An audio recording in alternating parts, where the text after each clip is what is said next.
Hello दोस्तों, current affair के topic में आज हम ऐसे दो विषयों पे चर्चा करेंगे जो कि बहुत ही महत्वपूर्ण हैं और बहुत ही समस्या बन के हमारे देश के सामने खड़ी हुई है।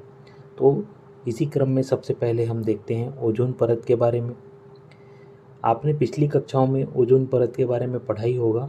आज थोड़ा सा उस पर चर्चा कर लेते हैं।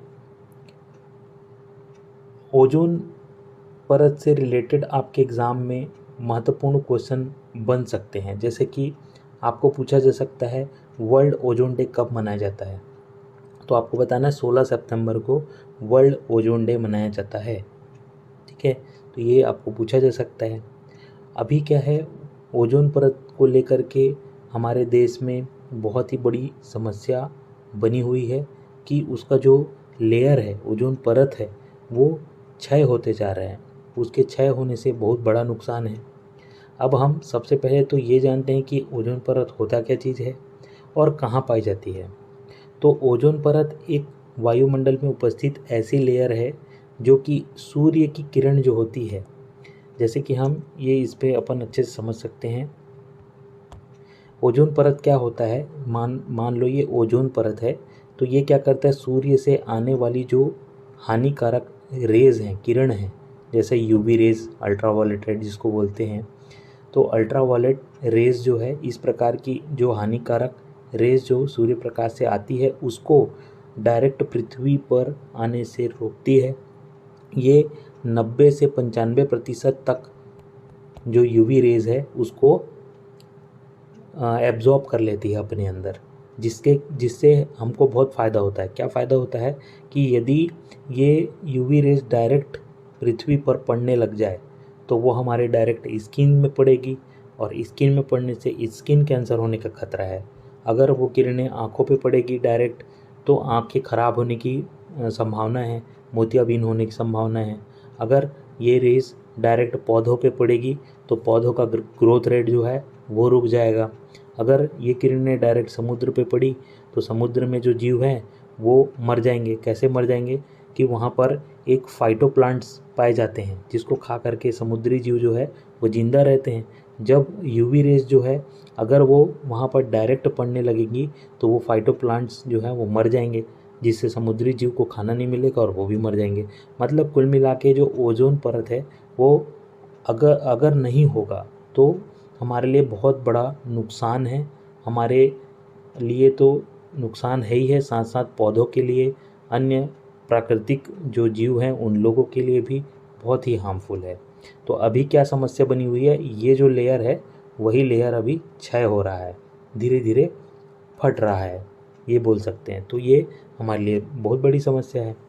अच्छा, दूसरी चीज़, ये ओजोन परत जो है, ओजोन जो है, ये एक तरीके का स्पेशल ऑक्सीजन का फॉर्म है। जैसे आप एक ऑक्सीजन जानते हैं O2, जिसको आप सांस लेते हैं तो उपयोग करते हैं इस ऑक्सीजन का, इसको आप जानते हैं। एक फॉर्म होता है O3, ये एक ऑक्सीजन का स्पेशल फॉर्म है, इसी को ओजोन बोलते हैं।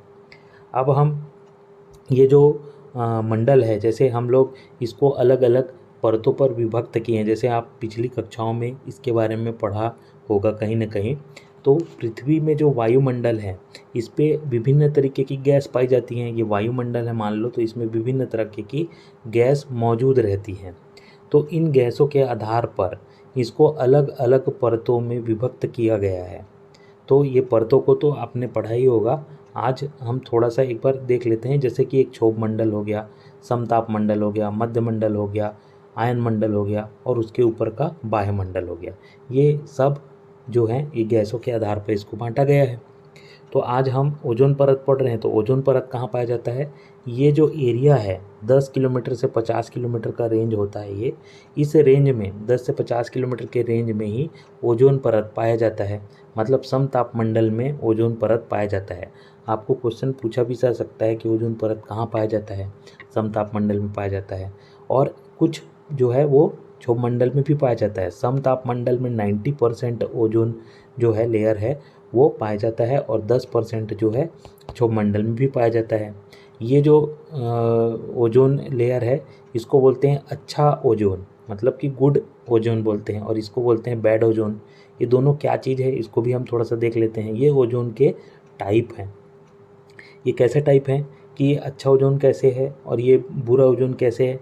अच्छा ओजोन जो रहता है वो वातावरण में जो है नेचुरल रूप से हमारे वातावरण में मौजूद होते हैं, प्राकृतिक रूप से मौजूद होते हैं, जो कि अल्ट्रावायलेट रेज जो है, इससे पहले जो हमने देखा था, अल्ट्रावायलेट रेज को आने पृथ्वी पर डायरेक्ट आने से रोकती है और हार्मफुल रेडिएशन जो है उसको हमारे तक के पहुँचने नहीं देती। इसके पहले जो हमने बात कर रहे थे वही अच्छा ओजोन है। और ये बुरा ओजोन क्या है? ये बुरा ओजोन मतलब कि जो कि प्रदूषण से बनता है। ये बुरा ओजोन जो होता है वो अर्थ के ग्राउंड के पास पाया जाता है। ठीक है, तो आपको पूछा भी जा सकता है कौन सा मतलब रेंज में पाया जाता है, तो आपको बताना है कि क्षोभमंडल में, ट्रोपोस्फियर में पाया जाता है, ये आपको बताना है।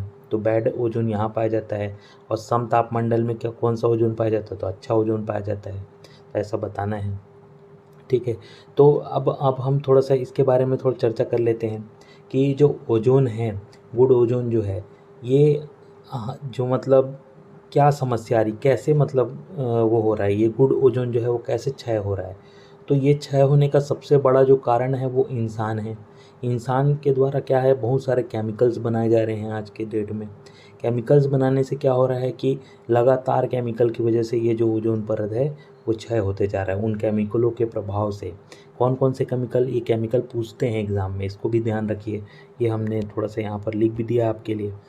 तो ये केमिकल्स हैं, इन केमिकल को एग्ज़ाम में पूछा भी जा सकता है कि ये क्या है करके, इतना आपको दे देगा और ये क्या चीज़ है। तो आपको बताना है कि ये जो आप जिसकी बात कर रहे हैं इसको क्या बोलते हैं।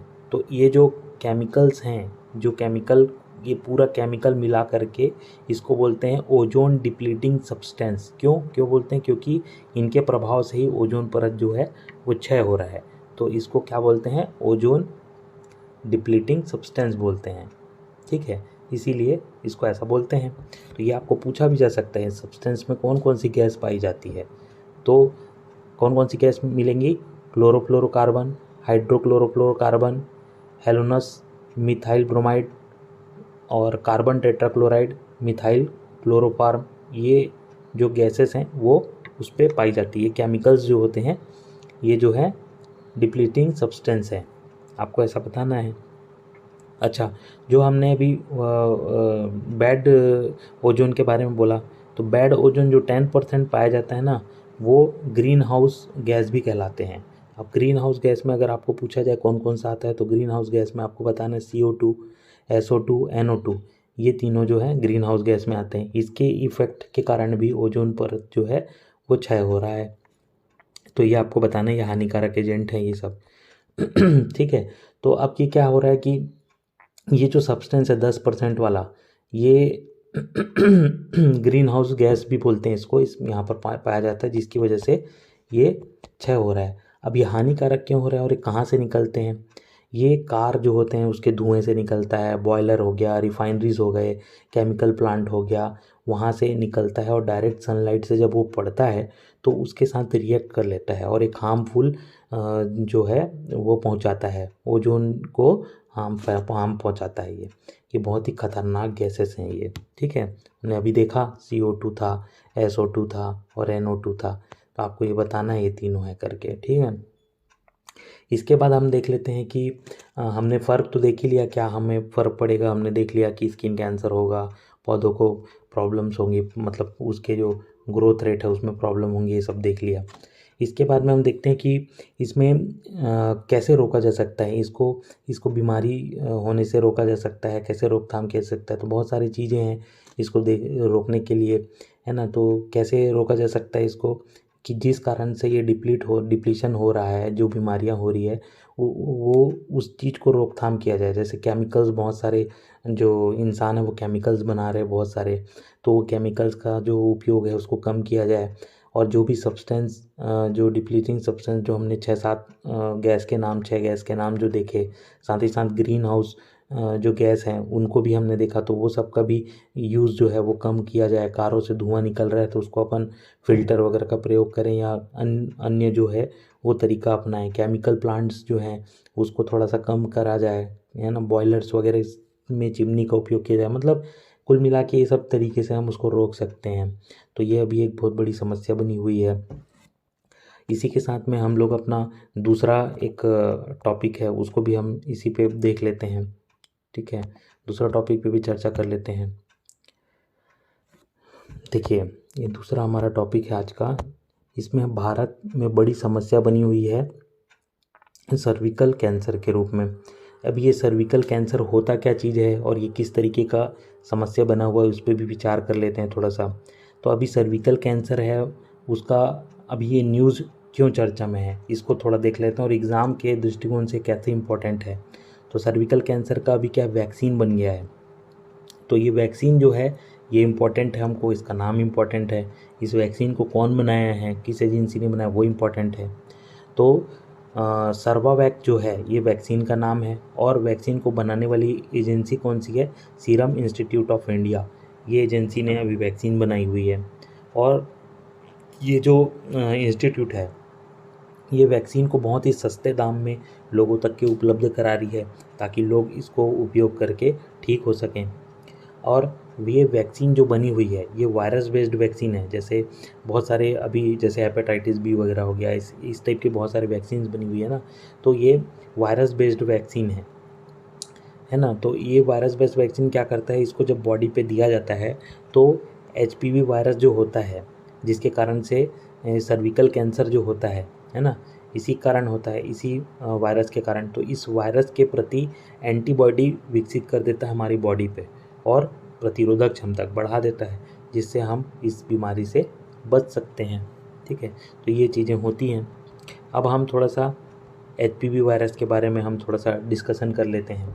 तो ये HPV वायरस जो HPV वायरस हमने अभी देखा ये होता क्या चीज़ है, तो ह्यूमन पिपियोलोमा वायरस बोलते हैं इसको, HPV वायरस।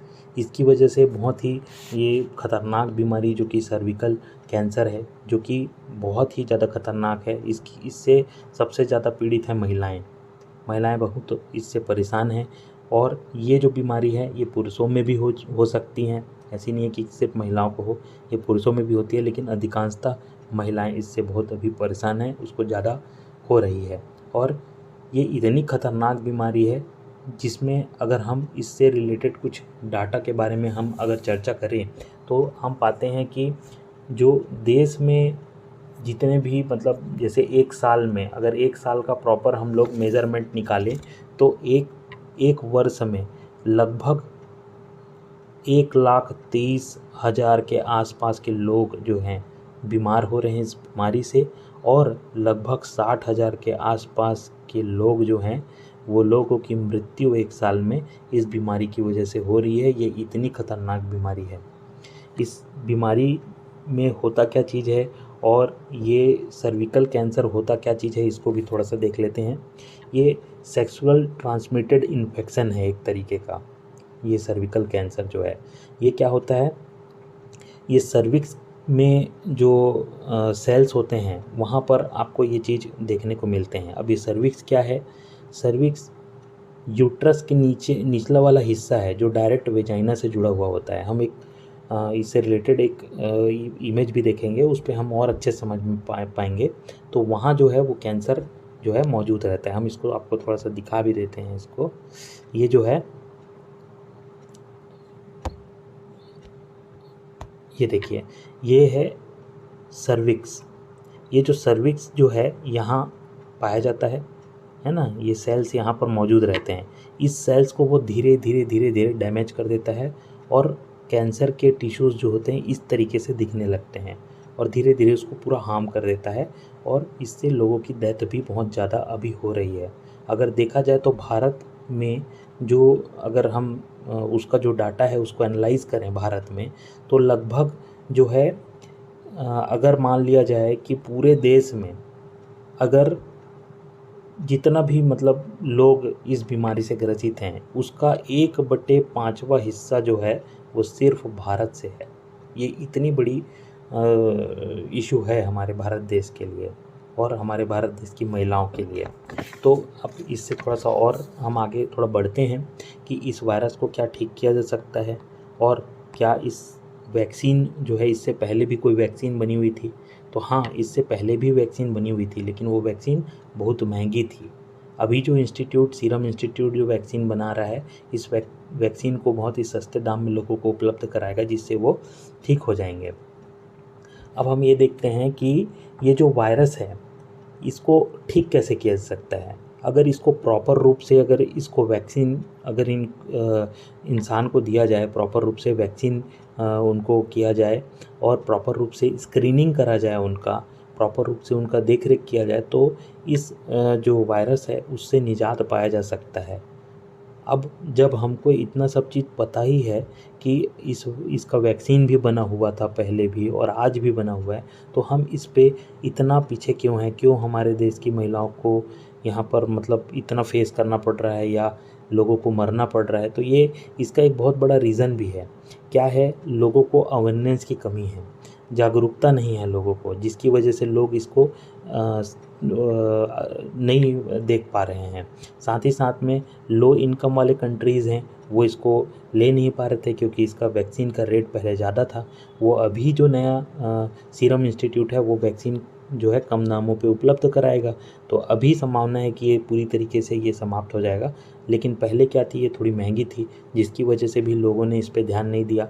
और चौथी चीज़ है, इससे रिलेटेड बहुत सारी मिथ फैली हुई है कि अगर इस वैक्सीन को लगा लिया जाए तो लोग मर जाएंगे या कुछ वेजाइनल इश्यूज़ हो जाएंगे, या फिर उससे रिलेटेड अन्य प्रकार के मतलब बहुत सारे मिथ इससे लोगों ने फैला रखे हैं या फैले हुए हैं, जिसके चक्कर में आकर के लोग इस वैक्सीन को आगे प्रमोट नहीं कर पाए।